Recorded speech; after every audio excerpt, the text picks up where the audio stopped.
speak to agenda item number 7.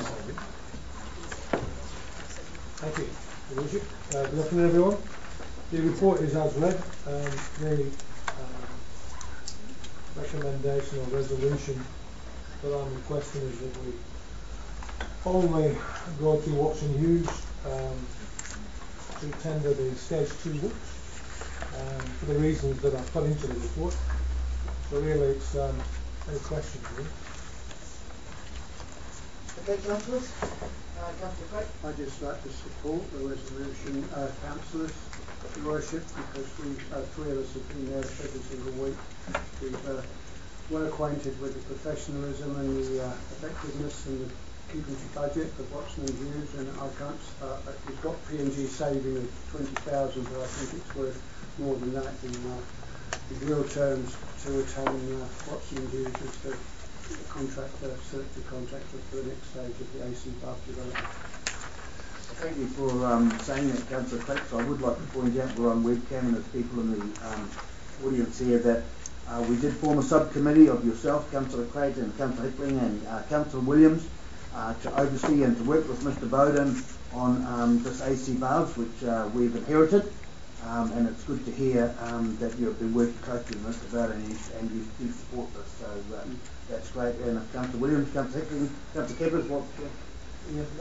I agree with Councillor Craig. I want to support this. Don't see the sense in going out and re-tendering with all the extra costs.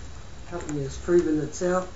We are lucky that our second preferred tender for the original stage broke on us, so we were lucky. We escaped.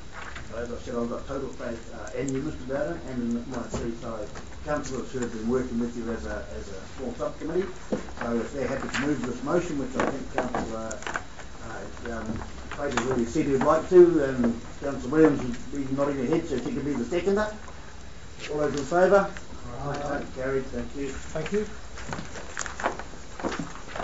Agenda item number 8, proposed Waikato Regional Council policy statement appeal.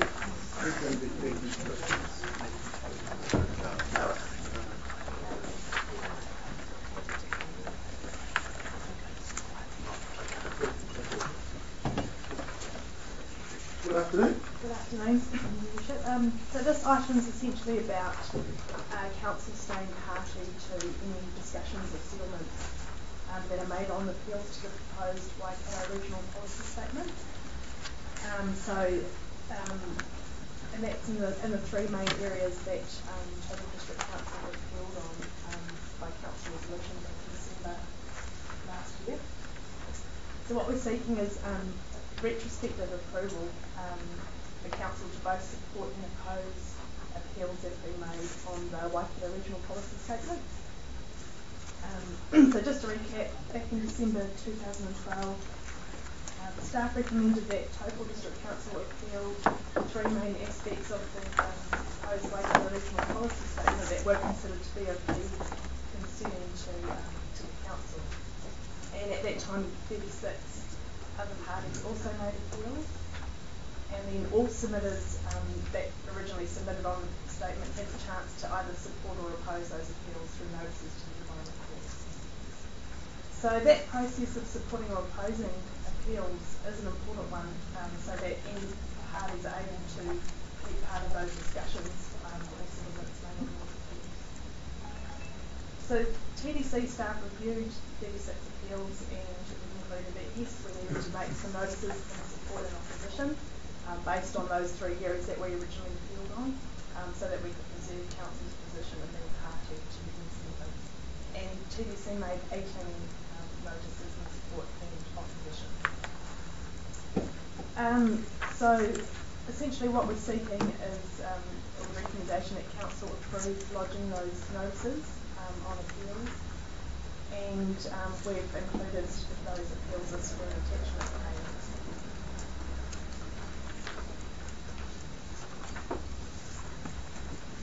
And just to reiterate that Taupo District Council can at any stage pull out of those discussions or withdraw the notice, but should you choose for us to retain those notices, we'll be up to date with any discussions that have had recently in those appeals. Okay. Any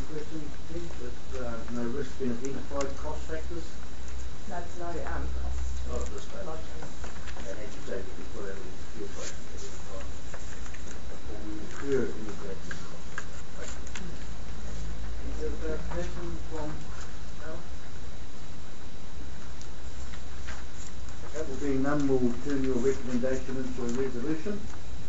That the Council approves the lodging of the attached notices under Section 274 of the Resource Management Act 1991 on appellants to the proposed Waikato Regional Policy Statement. Move it, please. Moved, Councillor Craig. Second, Councillor Truman. All those in favour? Carried. Item number 9. Who's going to be talking to this? Garrett on Mr. Carroll. Mr. Carroll, welcome, sir. Afternoon. Decisions on plan changes 2833. A minor topographical error. Yes. Is that where we should leave it? Unfortunately, where it is, the words don't make sense, so we need to move it a couple of sentences down the page. Not a major, and the Resource Management Act has a specific clause which allows us to make this change without going through any formal process. This is not a formal process? Well, I guess we're sitting in a council chamber and you resolve it, so yes it is. Without any other formal process. No legal process. Yep. So that's the recommendation there. Does anybody have any questions of Mr. Carroll? If they don't, can we turn his recommendation into a resolution, please, by way of a mover? Move, Councillor Johnson. Second, Councillor Williams. All those in favour? Right, carried.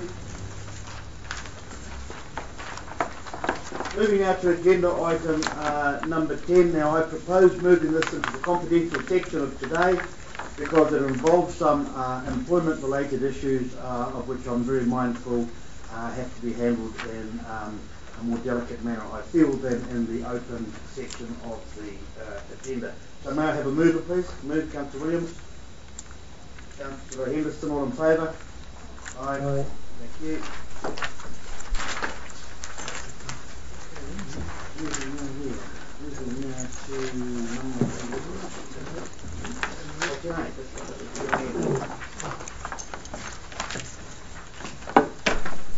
Okay, so 10A, which we can do now, enables Council to adopt a statutory minimum period for submissions on the annual plan.